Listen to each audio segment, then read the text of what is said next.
Hello everybody, welcome back to the Mover Mailbag. I'm Mover, cwlemoine, author of the Spectre series and the Alex Shepard series. If it's your first time to the channel, or you're new to the channel, which there's a lot of since the Top Gun Maverick reaction video and the responding to the behind the scenes video, I think we've gained like 20,000 subscribers. So welcome to the channel. This is a feature I do where I take your questions either via email, cwlemoine@cwlemoine.com, Facebook at cwlemoine, Twitter cwlemoine, Instagram cwlemoine, or via the Make Them Tell You No Facebook group, which is a group that I started where a lot smarter guys than me help aspiring young fighter pilots on their journey to getting into the profession. So, talking about Top Gun Maverick, I did mention that I was thinking about doing a viewing party, and it looks like that will happen. It is absolutely exciting. I think we've nailed down a couple viable places to do the watch party, something that I'm working on. Proceeds will go to charity. I'm hoping I'll be able to donate that to Folds of Honor, but probably the biggest long pole in the tent at this point is getting the rights or permission from Paramount to show the movie as a one-time thing. So right now, kind of losing calm on that, but you know how it is, make them tell you no. I'm gonna keep pushing until I get the final person to tell me no, that that's not possible. And if that is the case, then I'll probably just figure out a way to rent a theater here locally and we'll do a viewing party that way. But the couple places that are in mind, or at least the leading place, I won't spoil yet, but if we do it, it will be epic. It will be a great time, great party, great cause for charity. So I hope you'll be able to join me, and I can't wait until everything's in line. I'll be able to officially announce it. So I'm very excited about that. Anyway, today's episode got a bunch of questions, and the first question is actually about my video from Top Gun Maverick. I don't really think it's even a question, but I'm going to read it, and then we'll go through some other stuff that I've received since the last Mover Mailbag. So here we go. So the first one comes from Ace.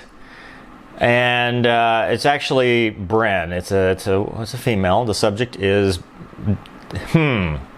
Dear C.W. Lemoine, I'll first confess I'm a big Tom Cruise fan. Who isn't?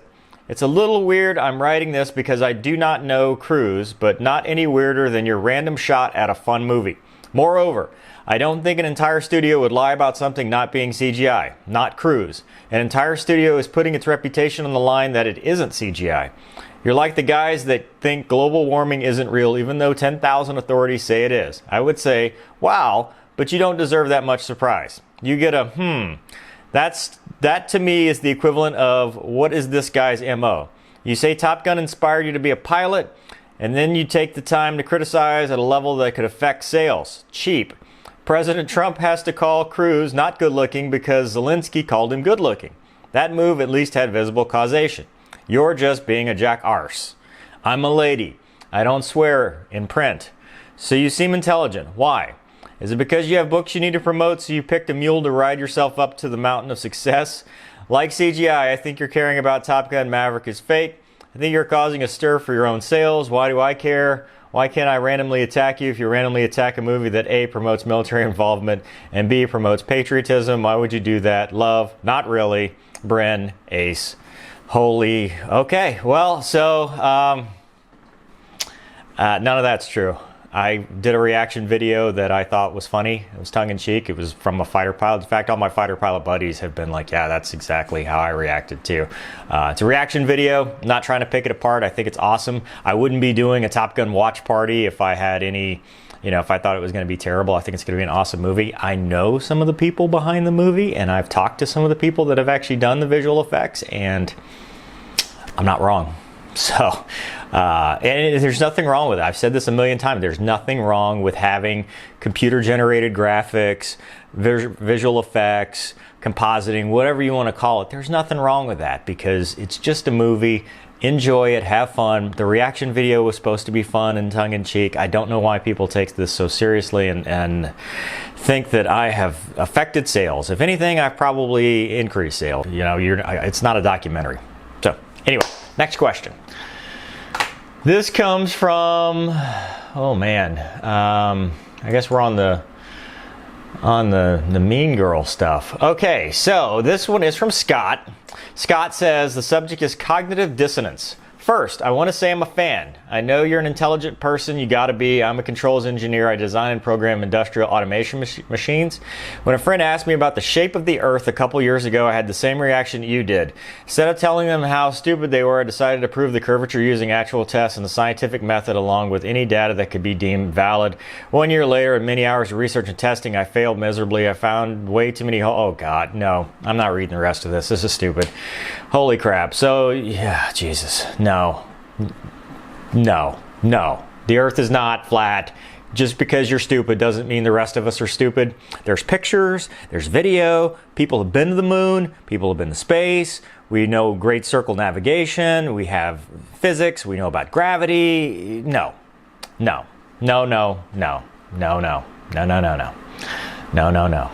Okay, okay. This is a good one. Make them tell you no success story. Thank God, please don't be about the flat Earth. Hello, Mover. About this time of year, almost all parents with kids in 12th grade are fretting the college application rigmarole. Well, for the early decisions anyway, my son had an agonizing choice to make a few months ago. Use the one early decision bullet, you get only one, to the school of his dreams, or go for the sure thing. His record as a student is stellar, but so are every other kid who applies to the top school. In fact, he was slightly below the curve from a GPA perspective. But as the president of a large speech and debate program, I hoped the leadership aspect would offset the GPA. As I was talking to him about the pros and cons of his go for the sure thing strategy, your vlog came to mind. I paused, looked at him and said, you know what, Christian, let's make them tell you no. He looked at me, nodded, smiled, and chose Wharton as his early decision option. And wouldn't you know it, he got in. And while I'm proud that my son made it into such a prestigious program, I'm more proud that he persevered under crushing workload. He stayed focused and hardly ever complained. In the infantry, we had a saying, Charlie Mike, for continue the mission, and that's exactly what he did. But your sage advice made all the difference. So for an ex-grunt, I wanted to say thank you. P.S. Any idea when the book After Finney Flight will come out? You can't leave your readers hanging. Dude, that's awesome. Congratulations, Christian. That is amazing. I'm very proud of you. That is what we talk about all the time. Make them tell you no. Don't self-eliminate. Don't have self-doubt. Make the person that's in a position to make that decision be the one to tell you no. And most of the times you'll find out they won't. They'll actually tell you yes. So don't ever self-eliminate. Don't have that self-doubt, because our doubts are our traitors. And as far as the book After Finney Flight, I don't know, man. The vlog has taken up a lot of time. The next book I was working on, I'm about 15 chapters in, have been horrible about writing it, is an Alex Shepard Part 3 book. But I've been bad about it. I haven't, that's the one downside of this vlog, is it's been very good, as far as getting the message out there, helping kids, helping people, but I just don't have the time I used to, where I used to be able to write a book in 3 months. Now it's taking a little bit longer. But there is another book in the works, and I hope to have a new book for Spectre after that, so maybe next year. That's my 2020 New Year's resolution, is to get at least 2 books out. So we'll see if that happens. This comes from Michael. Subject is, you fly a Bombardier Global 5000 as a check ride. Message, buying 5,000 from Engel and Volger, need pilot for check ride, maybe San Diego, maybe Phoenix, 12 plus seats, bring friends, we have snacks. I'm in for snacks, so sounds good. I like snacks. Next question. All right, this next question comes from Joel.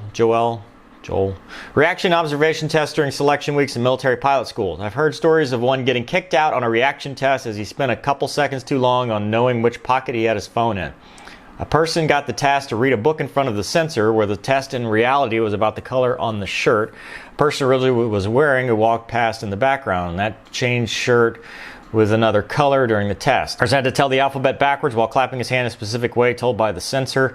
Some of these tests sound very challenging, may kick a lot of people out that are a bit off guard, perhaps lack of sleep. If you witness any special tests like this during selections week, thanks a lot for reading. I've never even heard of any of this stuff. This sounds like something from a movie. It's probably CGI and a bubble violation. But no, I'm just kidding. Please don't be triggered.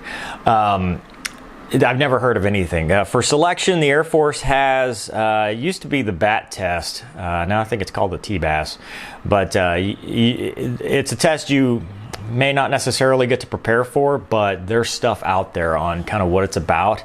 And it's not, this sounds like some IQ level stuff. I did a test like this getting hired at the airline, but it meant nothing. I mean, it was just it's a cognitive skills test, but it's not a big deal. Don't worry about stuff like this. I've never heard of any of this stuff.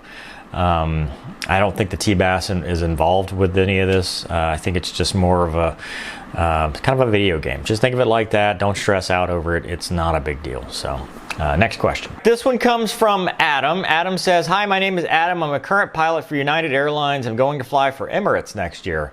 Question I have is, do you ever get nervous before your flight? I was nervous when I flew the day after 9/11, but now I enjoy my job. Thank you for your time and service. Why would you go from United to Emirates? I don't really understand that one. No, I mean, so if it's just a routine flight, like airline trip or flying CT, continuation training, no, I don't get nervous. Check rides, yeah, a little. You know, I mean, usually for check rides, especially as a flight lead, it's the brief. That's the hard part. You know, you get a little nervous right before the brief, you start briefing it, and then once you get in the jet, it's just like, let's just get this over with and go do the check ride.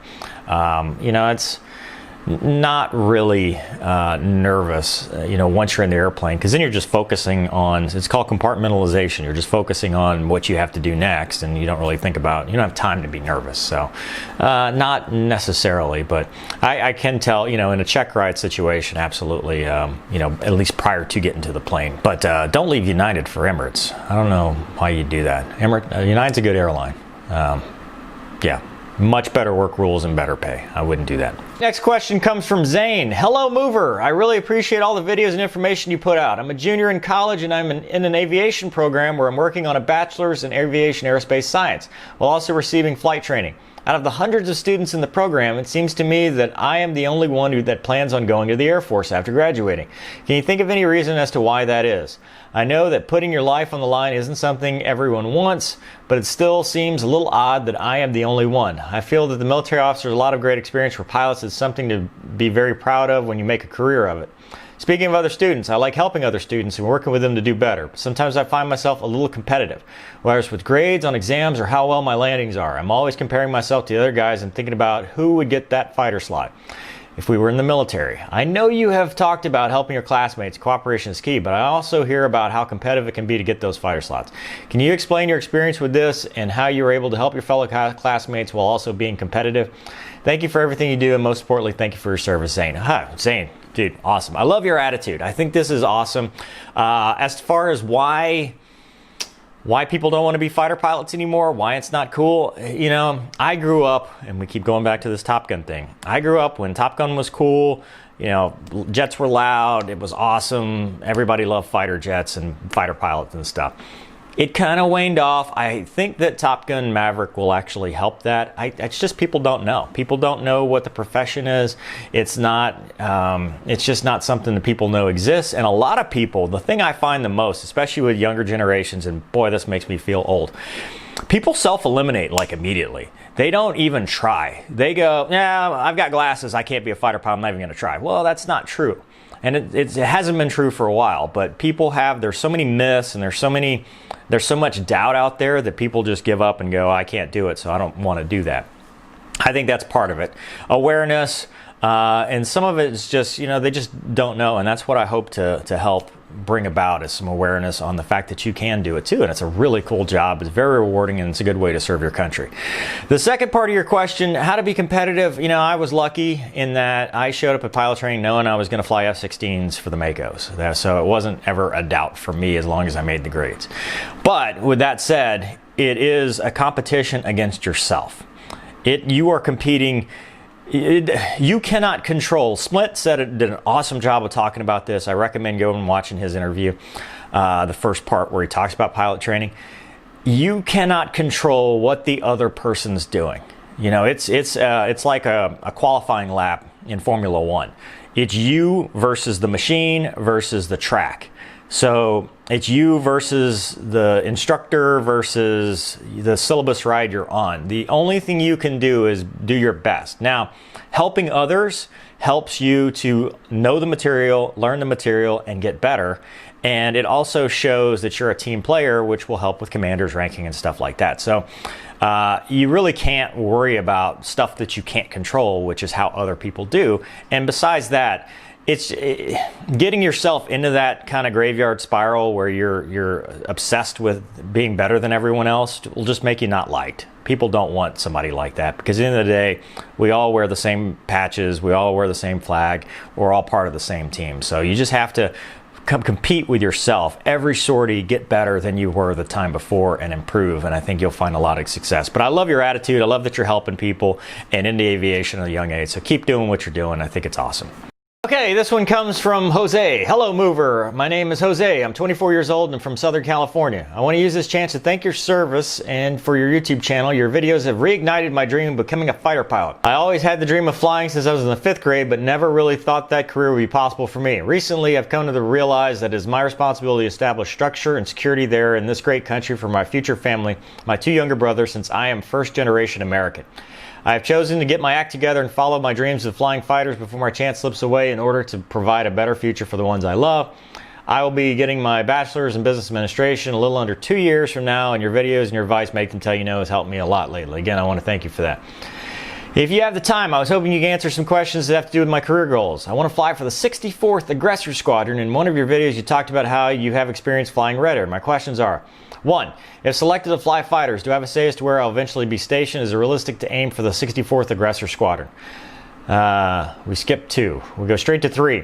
If so, do you have any tips for me, or what would increase my chances of serving the Aggressor Squadron? How'd you get into flying Red Air? Thank you for your time. Read my email. Very respectfully, Jose. Dude, I think it's awesome. First generation American, welcome. This is amazing. I'm glad that you're taking the initiative, doing your business degree.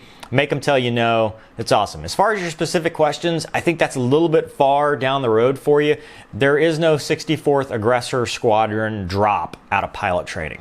It's for experienced fighter pilots that have already done one tour. Obviously, if you fly the F-16, and eventually they're going to get the F-35. So F-16, F-35, that could be a way in. But what you need to focus on initially, if you're active duty, is going to your first ops assignment, obviously going to pilot training and getting a fighter slot in the first place, but going to your first ops assignment, doing well, and then it becomes needs of the Air Force. It's all luck and timing. If there's a position available when your first, it's called VML cycle, comes out, then absolutely go and apply for it. But it's not something that I would say this is my end goal, because it's not a traditional career path. However, it's very possible to do, and there's nothing wrong with doing it. How I got into Red Air was inter-service transfer from the Air Force Reserve to the Navy Reserve, and just happened that the VFA 204 is an aggressor squadron, an adversary squadron. So that's how I started doing that. And then when I went back to the Air Force Reserve, the 301st attached to the two-foots T-38 Red Air. So there is a chance you may get the two-foots out of pilot training and fly T-38 Red Air from there. But I would focus more on getting a combat asset, going to an F-16 squadron that actually deploys and does combat, and then after worrying about whether you're going to go be aggressors, because it makes you a better aggressor pilot if you understand blue tactics. Starting out in red is not really the right answer. You want to know blue tactics, you want to be experts on the red tactics, and then you can be a good adversary pilot, because being MiG-1 is not an easy job. So hope that answers your question. And on the Mover Mailbag, sometimes we get actual letters, and this one's pretty cool. This comes from a fan of the channel, and don't think I didn't notice the aircraft speed tape there, but we'll see. It's pretty cool. It's a very good way to secure a package. And this is a nice holiday card. Sorry I'm late. I probably should have checked my mail earlier. So it's got a reindeer. Hello, Mover. I'm a big fan of your show, and I'm currently reading the Spectre series. I want to wish you a Merry Christmas and a Happy New Year. Celebrate, enjoy, be merry, happy holidays. Thank you for sharing your skills, talents, and passion for flying to others. Keep up the amazing work.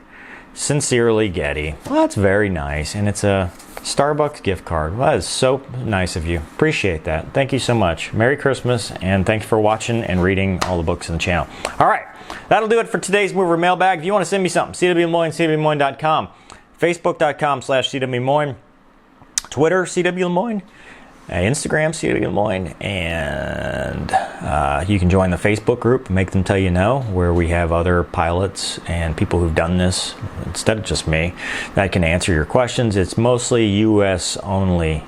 However, we do have some people from Canada and some of the foreign allies. And also, you can mail me stuff, P.O. Box 8594, Mandeville, Louisiana 70470. So on the next Mondays with Mover, I went out to Vans in Oregon on a layover and got to tour the factory and sit in some airplanes. So that was awesome, a lot of fun. I hope you guys will enjoy it. And then also, it's the new year, so maybe we'll do a motivational New Year's Eve video and look back on 2019. Anyway, hope you enjoyed this episode of Mover Mailbag. Thanks for watching. We'll see you next time. Excuse me. Oh, no. Oh! Been a lot of that.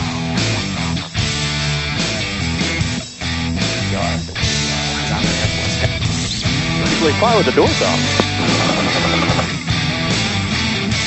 All box two.